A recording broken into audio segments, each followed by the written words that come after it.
5টা শর্ত সাপেক্ষে আমাদের তওবা কবুল করবে কে? তওবা কবুল হওয়ার কিছু শর্ত আছে 5টা। কয়টা? চিৎকার মেরে বলতে হবে, তওবা কবুল হওয়ার শর্ত কয়টা? 1 নম্বরে হচ্ছে আল ইকরা, acknowledgement. You have to give the acknowledgement that you are the greatest sinner on earth. আপনাকে ঘোষণা দিতে হবে যে আপনি পৃথিবীর সবচেয়ে বড় পাপী। 1 নম্বর শর্ত, আপনি বলেন যে আল্লাহ, আমার চেয়ে বড় পাপী নাই, আকাশের নিচে জমিনের উপরে আমি সবচেয়ে বড় পাপী, এমন কোন পাপ নাই যেটা আমি করি নাই, ঠিক কিনা? 1 নম্বরে পাপের ঘোষণা দেন। 2 নম্বরে আন-নাদাম, নাদাম মানে repentance. You have to be repentant for what you have done. আপনাকে অনুতপ্ত হতে হবে, চোখের পানি ছাড়তে হবে। আল্লাহ, আমি লজ্জিত, আল্লাহ আমি নাদান, আমি পিশাচ, আমারে মাফ করে দাও। তার মানে স্বীকার গেলেন কি অন্যায় করেছেন। 2 নম্বরে আপনি অনুতপ্ত হলেন। 3 নম্বরে স্টপ, যেই পাপ করতেছিলেন ওইটা থামান। Stop what you have done, যেটা করতেছিলেন আগে থামান। আপনি সুদ খাইছেন, অনুশোচনা আসলো, মাফও চাইতেছেন, আবার সুদও খাইতেছেন, হবে? আপনি ঘুষ খেয়েছেন, তওবা শুরু করলেন, আবার ঘুষও খেয়ে যাচ্ছেন, হবে? থামেন, স্টপ। 3টা গেল। 4 number, to hate what you have done, ঘৃণা করতে হবে, যেই পাপটা করেছেন মন থেকে ওই পাপটাকে ঘৃণা করতে হবে। 5 নাম্বার শর্ত হচ্ছে to determine that you never repeat this sin again in your life. আল্লাহর ওয়াদা দেন, কমিটমেন্ট দেন যে আল্লাহ, আমার জীবনে পারতপক্ষে এই পাপ জীবনেও করব না। চিৎকার করে বলেন ঠিক কিনা? তার মানে আপনি স্বীকার যান, তারপরে আপনি অনুতপ্ত হবেন, যে পাপ করেছেন থামিয়ে দিবেন, পাপটারে মন থেকে ঘৃণা করবেন, আর আল্লাহরে ওয়াদা দিবেন আল্লাহ আর করব না। এই 5টা শর্তের আলোকে তওবা করলে জীবনের সব গুনাহ মাফ করে দিবে কে?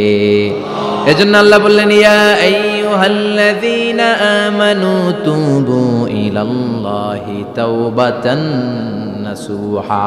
তওবার মতো তওবা করো, সব গুনাহ মাফ করতে পারে কে? তওবা করবেন তো? রাজি আছেন? কবে করবেন? এই মুহূর্তে তওবা করলাম, এই মুহূর্তে আল্লাহর কাছে ক্ষমা চাই, আল্লাহ জীবনের সব গুনাহ মাফ করে দাও।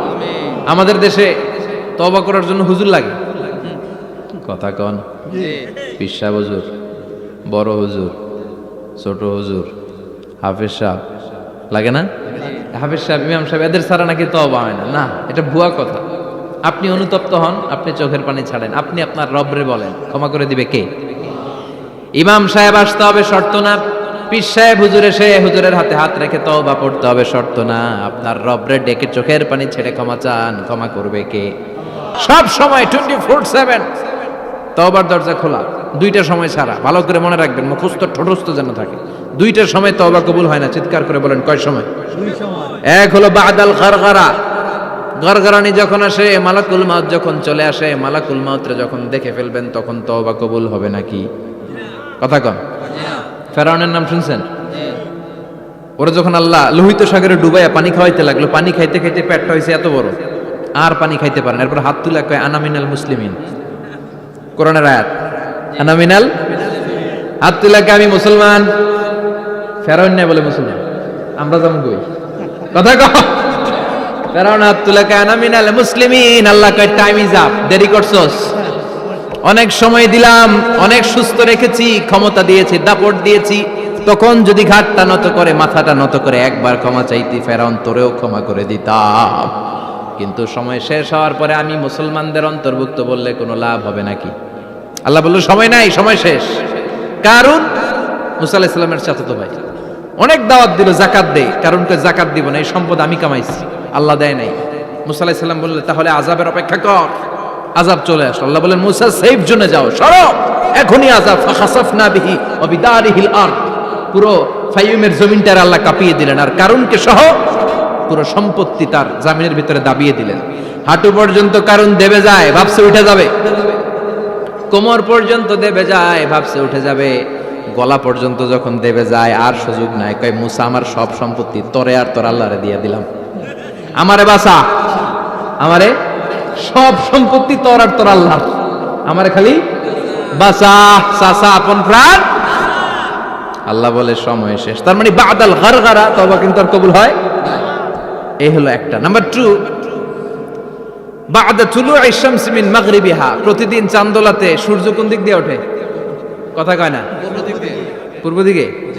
কিয়ামতের আগ দিয়ে সূর্য আর পূর্ব দিকে উঠবে না, পশ্চিম দিক থেকে উঠবে। যেদিন প্রভাতে পশ্চিম দিক থেকে সূর্য উঠবে, ওই দিন থেকে তওবার দরজাটারে বন্ধ করে দিবে কে? আল্লাহ।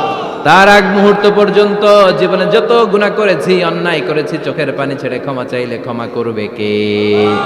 শয়তান আল্লাহরে চ্যালেঞ্জ দিছে, আল্লাহ তুমি আমারে জাহান্নামে পাঠাবা, আমিও তোমার বান্দা করে লয়ে একসাথে জামাতে ঢুকমু, একা ঝুঁকবো না, একা যাব না, তোমার বান্দাদেরকে সবগুলারে জাহান্নামী বানায়া তারপরে ঢুকমু। তোমারে চ্যালেঞ্জ দিলাম, একটারও জান্নাতে ঢুকাইতে পারবা? আল্লাহকে তুই আমার চ্যালেঞ্জ দিলি? আমি তো সব রাজার বড় রাজা, মহারাজা, আমারে চ্যালেঞ্জ দেশ, এত সাহস পাইলি কই? তুই আজীবন ওয়াসওয়াসা দিয়ে পাপ কাজ করাবি, একদিন তাফসীর মাহফিলে এসে আমার বান্দা ক্ষমা চাবে, আমি মাফ করে দেবো, তুই কি করবি? আজীবন অন্যায় করবে, আজীবন পাপ করবে, জুলুম করবে, একদিন চোখের পানি ছেড়ে আমার কাছে কান্নার মতো কান্না করলে আমি সব গুনাহ মাফ করে দেব। এজন্য আল্লাহ বললেন, ইয়া আইয়ুহাল্লাযীনা আমানু তুবু ইলাল্লাহি তাওবাতান নাসুহা। ভুল করেছো, তওবা করো, মাফ করবে কে? সাইয়েদনা আদম আলাইহিস সালাম ভুল করলেন, দুনিয়ায় এসে শত শত বছর কাঁদলেন, কিন্তু ক্ষমা হয় না। আল্লাহরে বললেন, আল্লাহ কি করলে ক্ষমা পাবো বলো?